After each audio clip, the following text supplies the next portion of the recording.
essa grande alegria de dizer que só Jesus pode salvar a minha vida, a vida dos nossos irmãos e a vida do nosso país, a nossa família, os nossos vizinhos, aqueles que passam por nós, precisam ser salvos. E é Jesus que salva.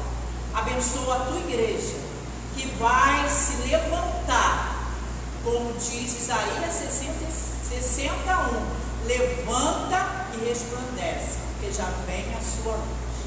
A igreja 22 de novembro será a luz nessa localidade.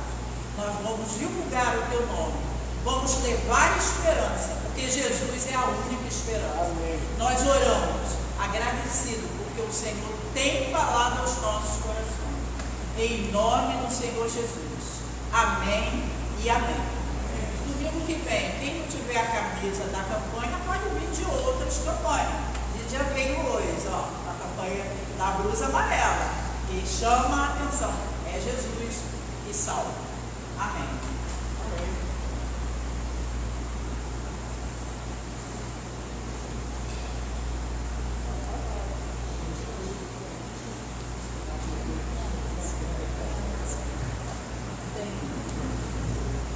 Bom dia, minha igreja.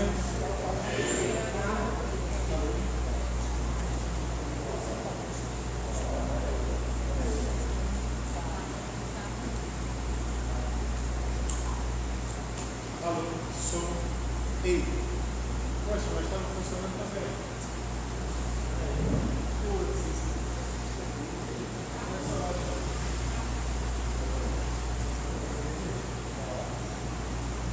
Alô, som. Bom dia, Maria Igreja. Agora sim, estamos de volta. Pastor? Sim, irmão. Perdão? Ligou? Ah, não, tá ligado, obrigado. Tá perfeito, Jesus, obrigado, irmão. Muito bem, estamos de volta aqui, casa do Senhor. Irmã Irene, cadê Irene? Estava aqui na live. Estou contigo nesse negócio. Nós estamos. Olha, eu vou te falar um outro negócio. Vou falar um negócio para vocês, que eu vou até botar no grupo da igreja também. Nós estamos contribuindo pouco e podemos contribuir muito.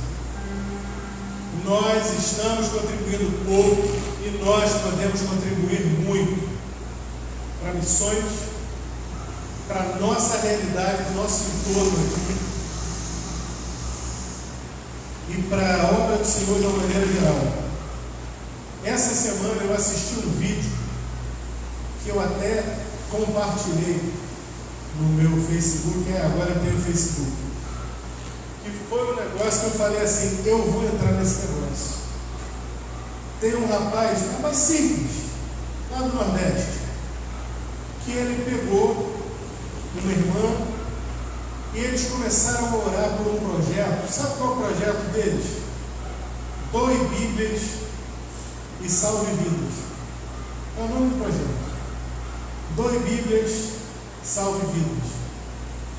E eles têm as Bíblias lá e eles estão recebendo Bíblias novas e usadas. Mas Bíblia usada não é Bíblia usada assim como a minha, a sua, não. A Bíblia é sem capa, despencando. E eles pegam aquelas Bíblias e eles restauram as Bíblias que chegam nas mãos deles completamente arrebentadas e doam. E qual é o objetivo? É botar a palavra de Deus na mão de pessoas. Vocês entendem? Vocês creem que colocar a Bíblia na mão de pessoas é fundamental para esses nossos dias? A irmã Irene falou de um negócio interessante, e nós vamos entrar nisso também, que a nossa junta de missões está promovendo um pequeno estudo no livro de João, do Evangelho de João, por R$1. R$1 cada um. E quando se compra 200, o frete é grátis. E nós vamos comprar, eu creio que nós deveríamos comprar poucos evangelhos de João, tipo assim, uns 1000. O que vocês acham? Dá para trabalhar com 1000? Com as nossas 70 pessoas mais ou menos que frequentam aqui, mas só vai dar para comprar 1000 e só vai dar para distribuir 1000 evangelhos de João se você trouxer, cada um trouxer os seus 10 nomes que você quer discipular. Que com 70 nós seremos 700. Teremos 700 nomes. E se você não apenas trouxer os seus 10 nomes que você quer discipular, mas se você fizer o treinamento e se você começar a discipular, você vai fazer isso? Amém? Amém. E assim vamos. Ah, pastor, mas 1000 é muita coisa. Mas vamos de 1000. Se não atingirmos 1000 e atingirmos 300, 30%, mas atingirmos, glória a Deus por isso. Se não atingirmos 300, se atingirmos 200, glória a Deus por isso. Mas a gente não vai sonhar com 200 para atingir 20, entendeu? Nós temos que sonhar grande, porque o nosso Deus é grande. Porque o nosso Deus de Ele faz coisas tremendas. Quer ver comigo? Abre a tua Bíblia em Êxodo capítulo 3. Nós somos e fomos e estamos sendo e seremos para sempre chamados à obediência. O tema do nosso ano é obediência. Obediência também é colocar a Bíblia na mão das pessoas. Obediência é saber que eu e você, por pequenininhos e fracos que nós sejamos, nas mãos de Deus podemos realizar muito. Veja como a Bíblia por diversas vezes vai usar, e o Senhor Jesus vai usar o fermento como um exemplo. O fermento, você bota 2 copos de farinha e 3 copos de fermento para fazer uma massa. Não bota quanto? 1 copo de fermento? Meio copo de fermento? Uma colher de fermento.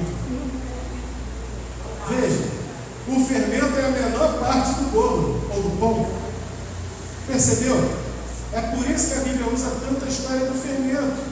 Você não foi chamado para ser o ovo, a farinha. Você foi chamado para ser fermento. Guarda isso. É pouquinho mesmo. Parece uma coisinha ínfima, e você olha assim e diz: como é que pode uma colherinha dessa de fermento fazer essa graça toda? Da mesma forma, nós, fermentando essa massa desse mundo aí fora, podemos fazer grandes coisas. Veja o que Deus fez com um homem, Moisés. Êxodo capítulo 3, vou começar do versículo 1.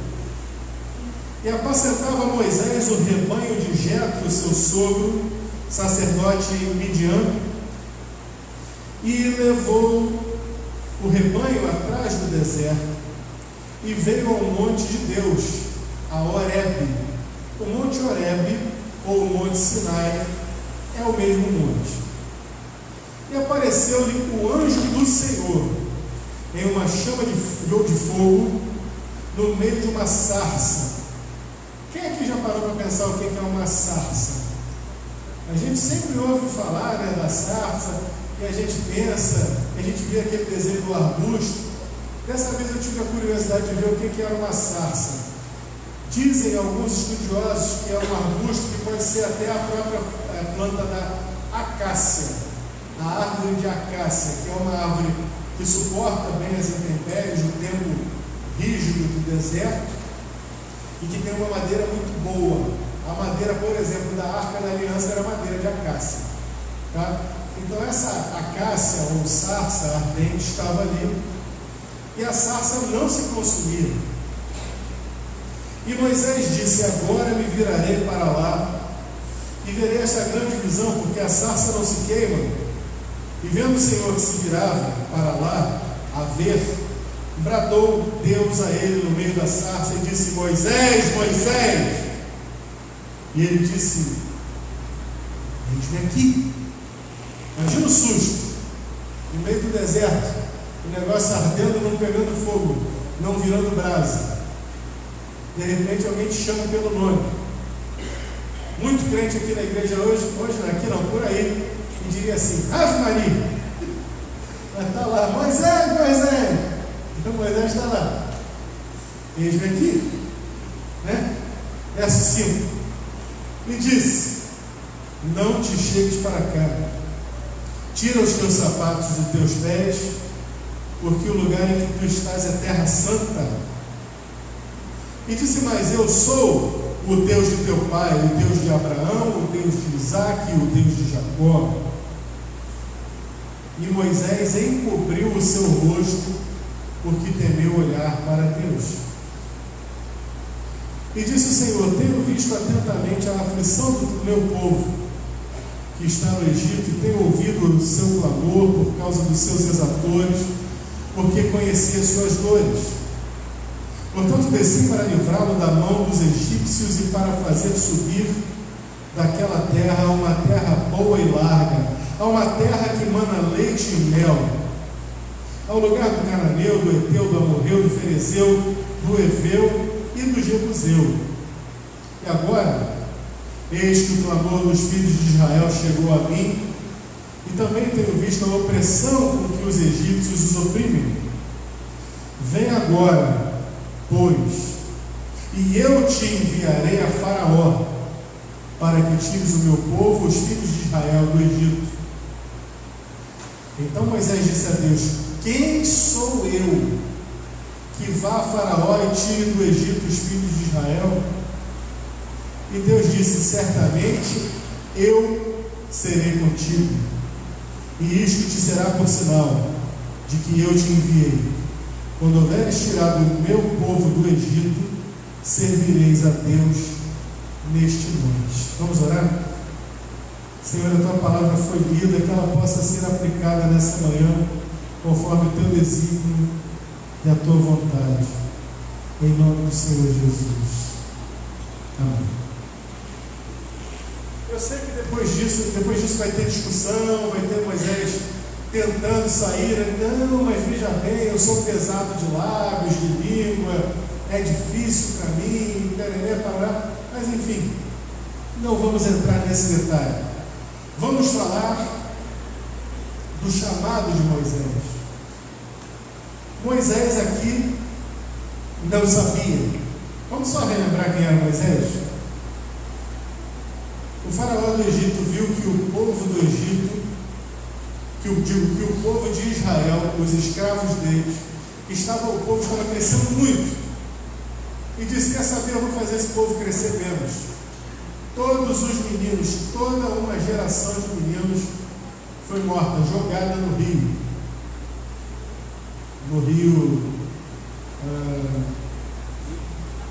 Nilo. Toda uma geração. Mas a mãe de Moisés, Joquebede, o preservou, e por fim ela cumpre a ordem de Faraó. Ela joga o menino no rio, mas ela fez um barquinho, né? Ela pega, bota o menino no barquinho, que até hoje esses cestos que a gente tem para botar as crianças são chamados de quê? Moisés. Ela cria um cesto, coloca o menino no cesto e lança no rio e roga a Deus por ele. E o Senhor preserva aquele menino e o leva justamente onde estava a filha de Faraó. Portanto, houve um grande livramento daquele menino para que ele chegasse justamente na casa do inimigo. O termo militar para esses dias seria: Deus colocou Moisés atrás das linhas inimigas. Exatamente. E ali ele foi acolhido pela filha de Faraó. Ninguém nunca desconfiou, quer dizer, ninguém nunca escondeu o fato de que ele era um menino hebreu. Ele era um menino hebreu, ele havia sido circuncidado. Quando ele foi lançado ao rio, a filha de Faraó sabia que ele era um menino hebreu.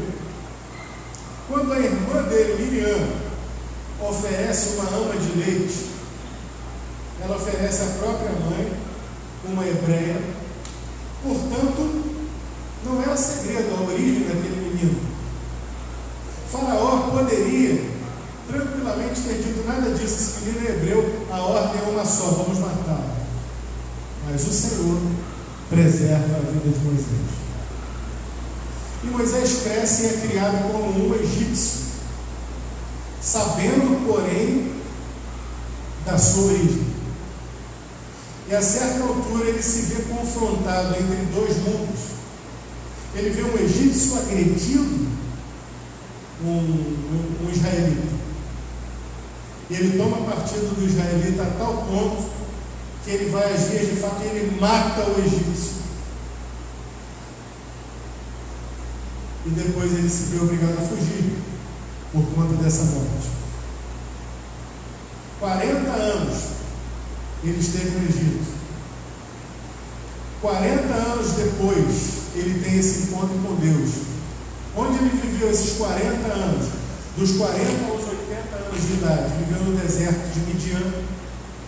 Ali se casou com Zípora, filha deste homem aqui, que era o seu sogro Jetro, cuidava do rebanho de seu sogro Jetro, e até então, talvez Moisés tenha pensado até os 40 anos, bom, a minha vida é esta aqui, é uma vida palaciana. Agora aos 80, talvez Moisés pensasse, bom, a minha vida afinal não era aquela palaciana, a minha vida agora é uma vida de humildade, é uma vida de cuidar, de pastorear rebanhos de cabras, de ovelhas. Essa é a minha vida. Já conto 80 anos de idade, quando não mais que de repente ele tem esse encontro com Deus. Aparece Deus diante dele, numa planta que pegava fogo, mas que não ficava preta, não virava, não se desfazia, não virava carvão, não se consumia. E ele olha para aquilo e fica fascinado. Então ele ouve Deus chamando Moisés, chama pelo nome. Eis-me aqui. Então todo esse diálogo acontece. Deus disse para ele que era quem ele era, o Deus de Abraão, Isaac e Jacó. Não há segredo para Moisés, ele sabe que ele é hebreu. Ele sabe. E Deus fala com ele nesses termos, o hebreu, talvez você tenha se esquecido da sua origem, mas eu sou aquele Deus dos seus antepassados, do teu pai Abraão, do teu pai Isaac, do teu pai Jacó. E quando Moisés ouve isso, Deus disse isso no versículo 6, e no próprio versículo 6, Moisés encobriu o seu rosto, porque temeu olhar para Deus. O chamado de Moisés é um chamado à mudança de vida. Moisés não precisava encobrir o seu rosto na vida palaciana. Moisés não precisava encobrir o seu rosto diante do seu sogro, diante das suas ovelhas, das suas cabras, mas agora ele está diante de alguém que realmente é diferenciado, Deus, o Deus do seu pai, Abraão, Isaac e Jacó. E o chamado muda a vida de Moisés, e a obediência vai mudar a vida de Moisés. Quero trabalhar não apenas com esse texto, mas com a vida de Moisés como um todo. Vejam como, ao sair desse encontro com Deus, esse encontro de tantas dúvidas, esse encontro em que ele diz, quem sou eu para dizer alguma coisa para o faraó? Desse encontro em que ele vai sair dizendo, Senhor, eu sou pesado de língua. Ao sair desse encontro, veja o que Deus faz na vida de Moisés. Como eu disse, Moisés era como se fosse um fermento, era pouco, era pequeno, era uma quantidade desprezível, mas por intermédio de Moisés, pela obediência de Moisés, Deus faz grandes coisas. Deus muda a vida de Moisés, e Deus muda a vida do povo de Israel. Você, meu irmão, minha irmã, e eu também. Se nós queremos mudar as coisas, a primeira coisa a fazer para mudar as coisas, a sua insatisfação com a sua vida, a nossa insatisfação com o estado de coisas aqui do nosso país, terça-feira vai ter manifestação, porque as pessoas estão indignadas com o estado de coisas do país. Não é esse o mote? Não é isso? Estamos indignados? Então, o que as pessoas estão entendendo? Temos que ir para as ruas nos manifestar. Essa é a visão do mundo.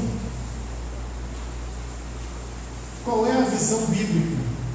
Nós estamos indignados com o mundo à nossa volta, com as coisas como estão à nossa volta. O que devemos fazer? Fugir como matar como Moisés matou, fugir como Moisés fugiu.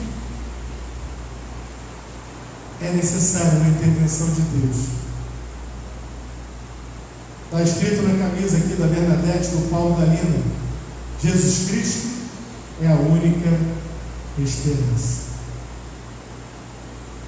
Se vamos a manifestações, isso é particular de cada um. Quem quiser ir à manifestação, vá. Quem não quiser ir, não vá. Quem concorda, concorde. Quem discorda, discorde. Porém, nós somos unidos por algo completamente diferente. Nós somos unidos por um Deus que não é de esquerda. Nós somos unidos por um Deus que não é de direita. Nós somos unidos por um Deus que é Altíssimo. Irmãos, creem nisto? Nós somos unidos por um Deus que é fogo vivo, que é Altíssimo. Nós somos unidos por um Deus que muda a vida. E eu quero falar para vocês de um arrependimento que me dá por uma falha minha. Falhei. Poderia ter preparado folhetos, muitos folhetos, e convocado os irmãos para o 7 de setembro. Porque o povo vai estar na rua. E a gente poderia estar lá. Quem concorda e quem não concorda também. Bota a camisa da campanha e vão para lá distribuir folheto, falar de Jesus. Poderíamos ter feito isso. Não atentei para esse detalhe. Também fiquei sabendo essa semana que vai ter em Niterói, na praia de Caraíba, na terça-feira pela manhã. Seria uma oportunidade. Mas a gente fica tanto nessa coisa de manifestação política e tal. A gente não vai subir, né? No palanque, não vai falar nada lá em cima, não vai ligar Jesus com A ou com B. Se a gente estiver ali embaixo com o folheto pregando a palavra de Deus, a gente está ali. Como a gente faz como? No cemitério, no dia 2 de novembro. Talvez tenha sido um chamado que não foi atentado para nós. Mas a obediência muda a vida. A obediência mudou a vida de Moisés. A obediência mudou a vida do povo de Israel. O que mais que a obediência de Moisés mudou? A obediência de Moisés mudou a adoração. Observaram no versículo 1, talvez vocês não tenham observado. E apacentava Moisés o rebanho de Jetro, seu sogro. O que o sogro dele era? Sacerdote em Midian.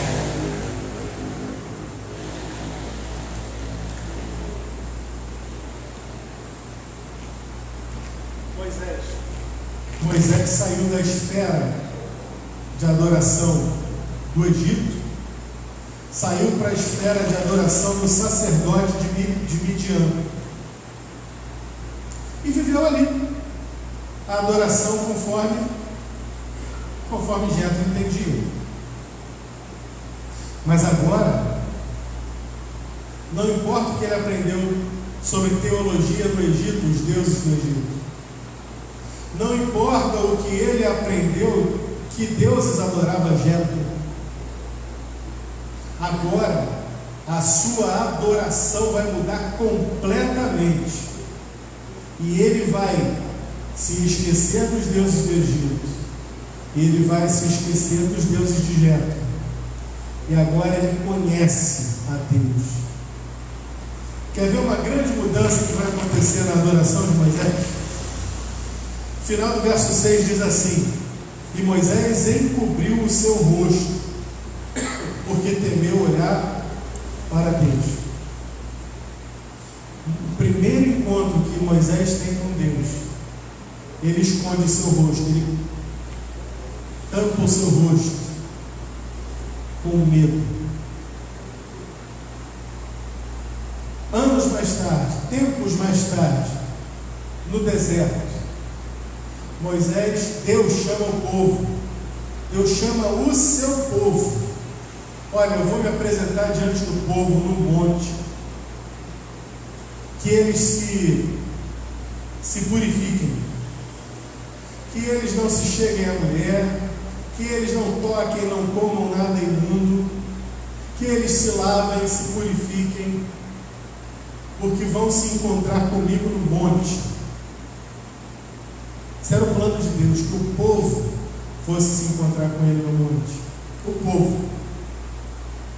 Mas o povo viu, lá no alto do monte, a presença de Deus em forma de nuvem, e raios, e voz de trovão, e o povo temeu. E o povo manda representantes a Moisés, dizendo: Moisés, para que não morramos, vai tu e nos representa lá.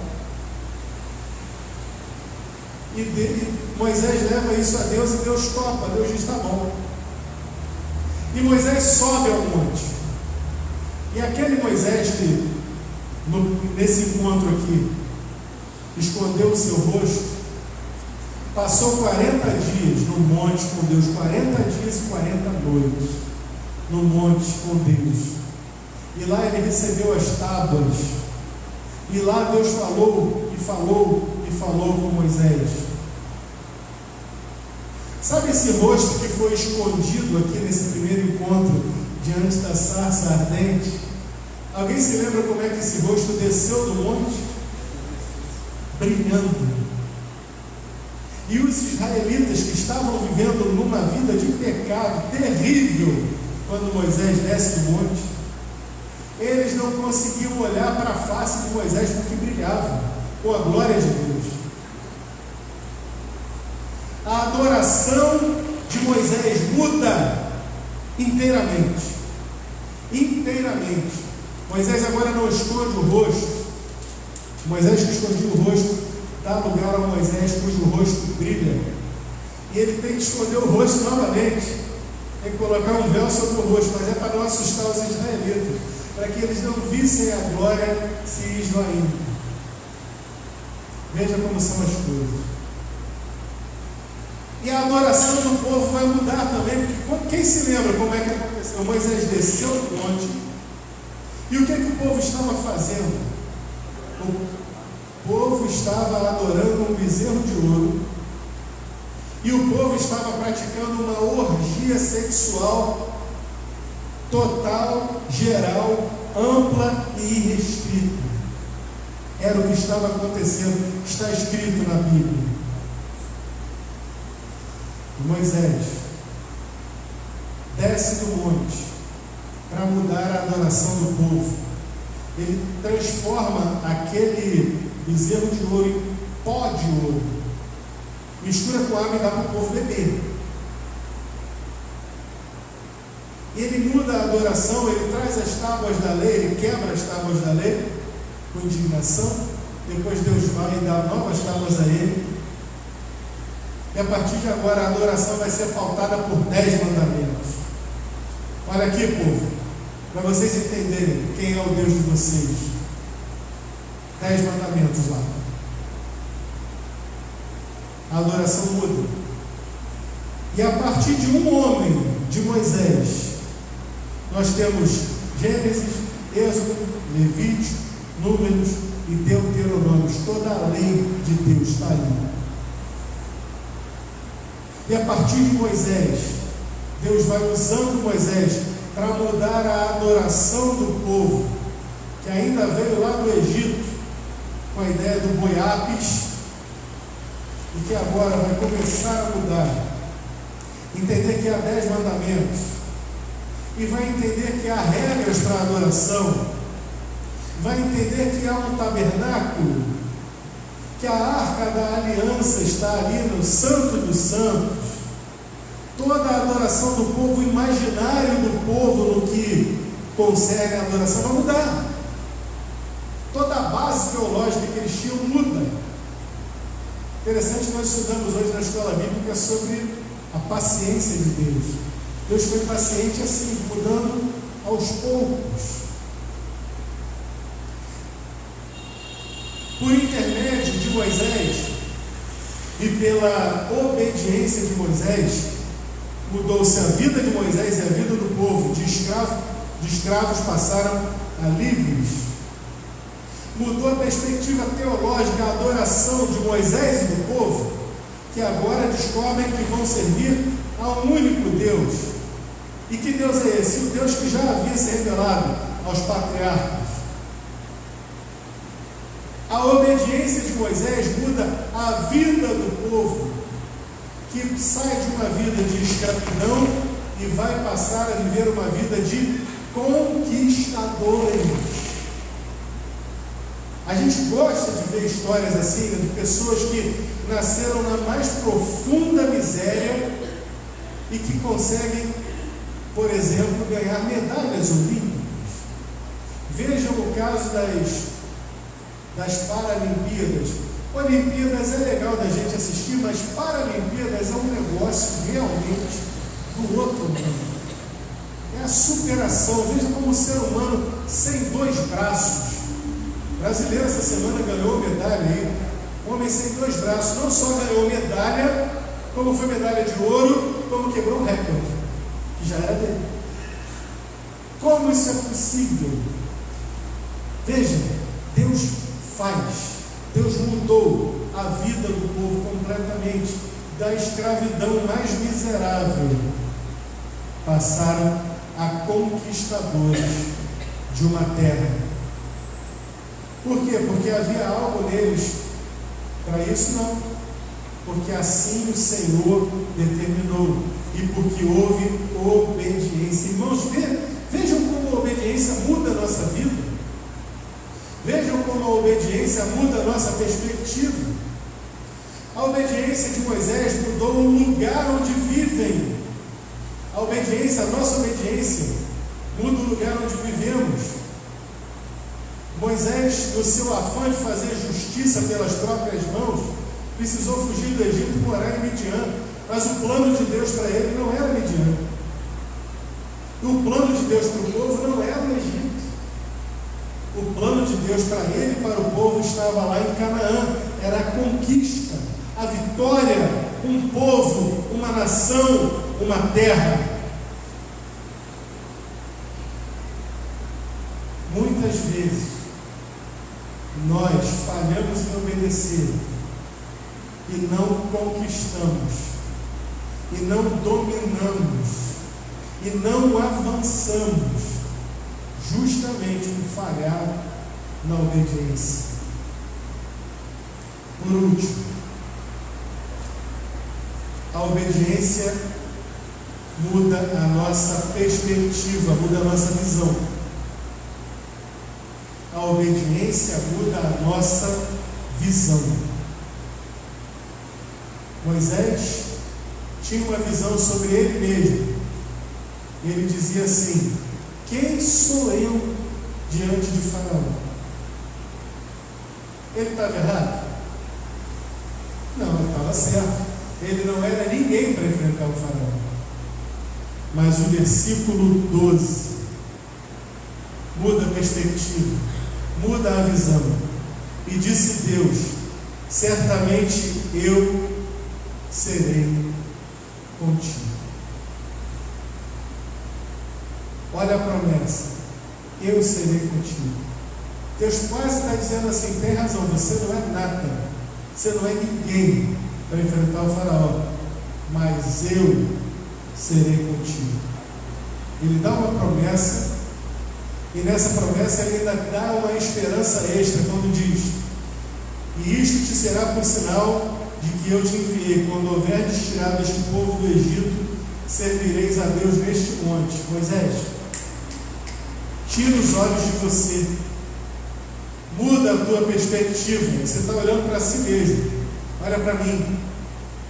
Porque se você olhar para mim e me obedecer, Moisés, eu vou te dizer duas coisas. Primeiro, eu serei com você. E outra coisa, vai se cumprir, o povo vai sair do Egito, e depois não vai ser só você aqui no monte, não. O povo vai vir também. Vocês vão se reunir aqui. O que eu estou falando, o que eu estou prometendo. Só faltou dizer: porque eu vou fazer isso, né, Moisés? Você só vai porque eu estou mandando. Irmãos, vejam como a obediência é uma coisa maravilhosa. Obediência muda a vida, muda a adoração, muda a vida do povo, muda a sua vida também, a vida daqueles que estão ao seu redor. A adoração muda, a obediência muda o lugar onde vivemos, e a obediência muda as nossas perspectivas, a nossa visão sobre o que podemos ou não podemos fazer. Moisés obedeceu, tudo isso se cumpriu, e hoje, quem tem ouvidos para ouvir, ouça, obedeça, obedeça. Há um chamado para nós: ide por todo mundo, pregar o Evangelho a toda criatura. Seu chamado. Moisés recebeu o chamado dele, nós recebemos o nosso. Qual é o nosso chamado? Vamos falar todos juntos? Ide e pregai o Evangelho a toda criatura. Esse é o nosso chamado. Agora resta obedecer. Deus falou para Moisés: certamente eu serei contigo. E o Senhor Jesus, que deu esse chamado, falou assim: eis que estarei convosco a todos os dias até a consumação dos séculos. Os séculos já se consumaram? Não. Jesus é mentiroso? Não. Ele está conosco hoje? Amém. Portanto, já temos duas promessas. Digo, uma ordem, um ide, uma promessa. Assim como Moisés foi prometido a ele: certamente eu estarei contigo. Prometeu também o Senhor Jesus: eu estarei convosco. Ele tem nos dado o Espírito Santo que habita em nós. Ele tem nos dado tudo isso aqui, uma vida mudada. Ele tem nos dado uma perspectiva mudada. Ele tem nos dado o sangue da cruz do Calvário. Ele tem nos dado, para a glória do seu nome, uma junta de missões que nos oferece o Evangelho de João e um treinamento para o evangelismo e também o discipulado. Para quê? Para que nós cumpramos o ID. Da parte de Deus, está faltando alguma coisa?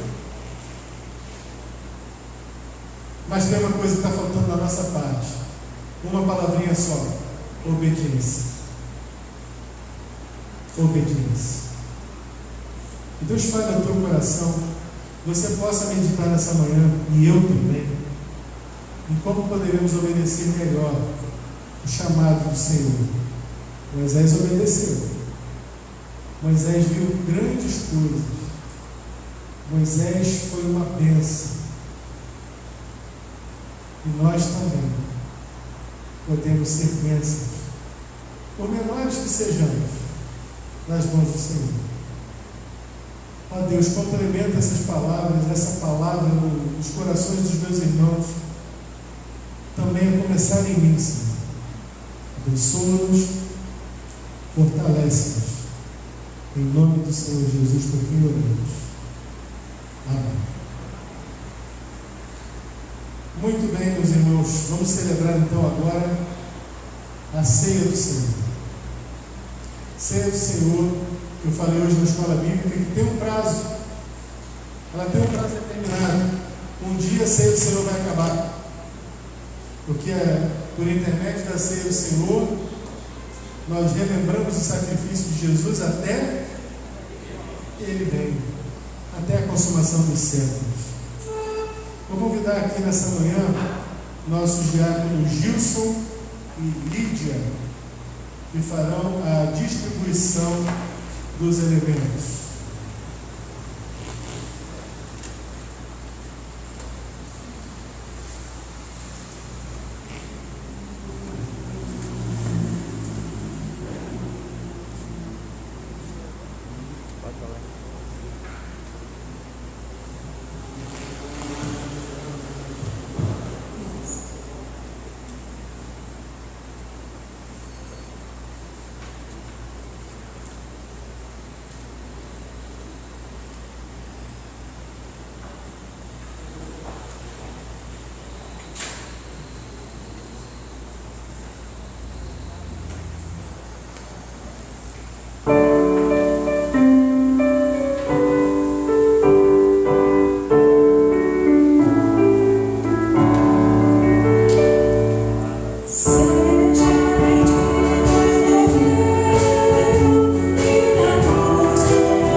Enquanto eu sirvo os nossos irmãos diáconos, pergunto aos irmãos: alguém deixou de ser servido nessa manhã? Wallace pegou?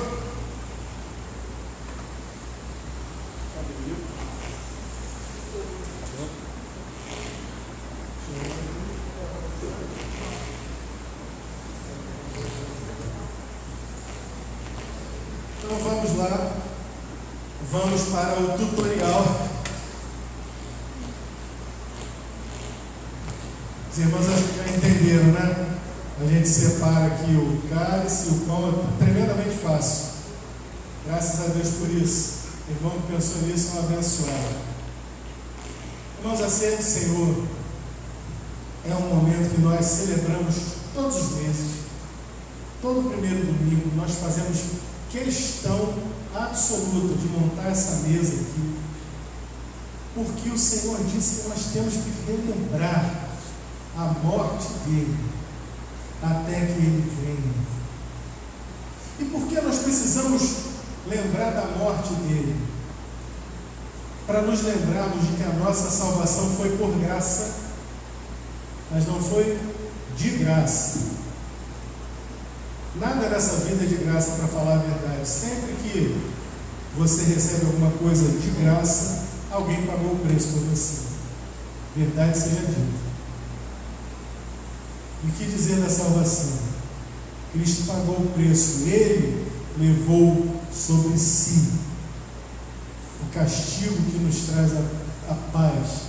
Estava sobre Ele levou sobre si as nossas enfermidades, Ele levou sobre si os nossos pecados. E é por isso que nós temos que não apenas nos lembrar da morte dele, mas celebrar a morte dele. Porque sem sangue, diz a Bíblia, não há remissão de pecados. A ceia do Senhor, conforme nós celebramos, entendendo pela palavra, nós não chamamos na Igreja Batista de Santa Ceia, mas é o termo bíblico, o termo usado na palavra do Senhor, que é ceia do Senhor. E por que não é Santa Ceia? Porque ela não é santa. Porque esse pãozinho aqui vai continuar sendo pãozinho. Ele não vai se transubstanciar. Ele não vai se consubstanciar. A ceia não é santa, ela não confere graça. Pelo fato de você comer o pão ou beber o cálice, você não vai ser santificado. Você vai ser santificado mediante a leitura da palavra de Deus, mediante o cumprimento da palavra de Deus, mediante a oração e o agir de Deus na tua vida. Não é um pedacinho de pão e um pouquinho de suco que vai te santificar. A ceia não se transforma no corpo de Cristo. A ceia simboliza tudo isto, nos lembrando do grande preço que foi pago pela nossa salvação, e que o Senhor seja para sempre louvado por isso.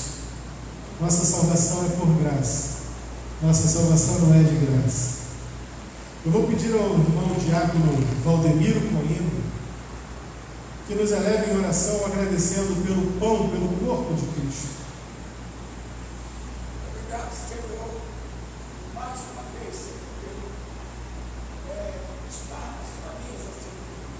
Obrigado, Senhor, por esse dia que o Senhor nos permite estarmos aqui, Senhor. Obrigado, Senhor, porque o Senhor tem cuidado de cada um de nós. Que esse dia, Senhor, possa ser consagrado, Senhor, a Ti. Obrigado, Senhor, porque o Senhor tem nos dado, Senhor, a oportunidade de permanecer na sua mesa, Senhor. Muito obrigado por tudo que o Senhor tem feito na minha vida, na vida desta igreja. Peço, já agradeço, em nome do Senhor, amado, vive para sempre. Jesus Cristo. Paulo vai dizer o seguinte: porque eu recebi do Senhor o que também vos ensinei, que o Senhor Jesus, na noite em que foi traído, tomou o pão e, havendo dado graças, o partiu e disse: tomai e comei, isto é o meu corpo, que é partido por vós. Fazem isto em memória de mim, em memória do Senhor Jesus. Comamos.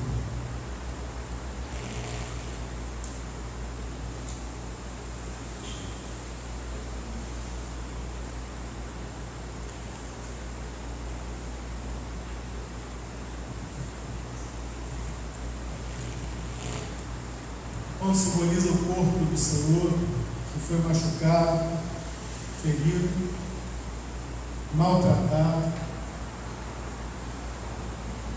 e evidentemente sangrou.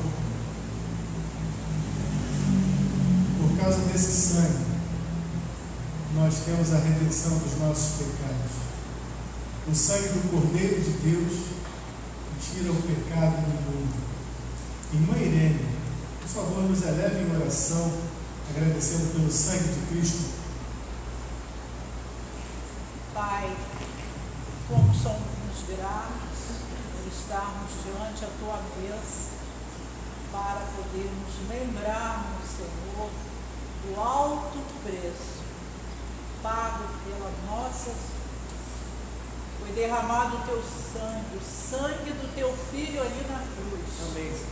Cruz que era nossa, cruz que nós que teríamos que passar, mas Ele nos substituiu ali em escárnio, em dores, derramando seu sangue, Senhor, morrendo para nos dar. Amém. E nós queremos te agradecer, que nós não merecíamos e nem merecemos a salvação, mas pela graça nós recebemos de Jesus e somos salvos, fomos justificados dos nossos pecados. Amém. Que nós possamos, Senhor, procurar viver cada dia em santidade de vida, porque esse preço foi alto, foi pago pelo teu Filho Jesus. Amém. Louvamos o teu nome, engrandecemos, queremos te obedecer, queremos lutar contra o pecado em nossas vidas, em gratidão pela salvação que tu nos deste. Nós louvamos e engrandecemos o teu nome e podemos dizer que te amamos, porque o Senhor nos amou primeiro. Oramos em nome do Senhor Jesus, o teu Filho amado, nosso Senhor e Salvador Jesus. Amém. Semelhantemente também, depois de cear, tomou o cálice, dizendo: este cálice é o novo testamento, ou a nova aliança, no meu sangue. Há uma nova aliança sendo feita no sangue do Cordeiro de Deus. Fazei isto todas as vezes que beberdes em memória de mim, porque todas as vezes que comerdes este pão e beberdes este cálice, anunciais a morte do Senhor até que Ele venha. Em memória do Senhor Jesus, em cumprimento a esta ordenança, bebamos o cálice.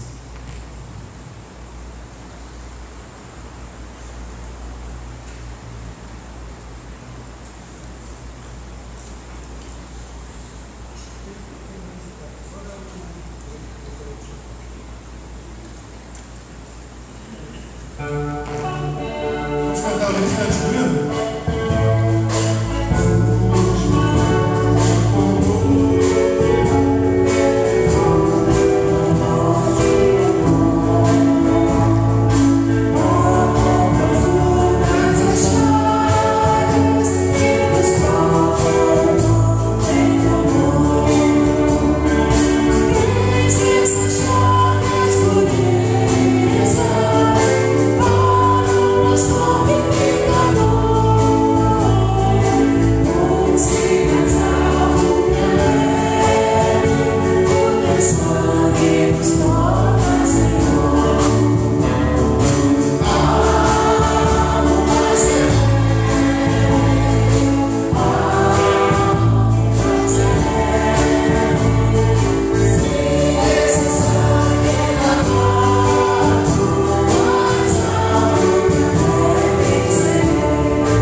E morte de cruz.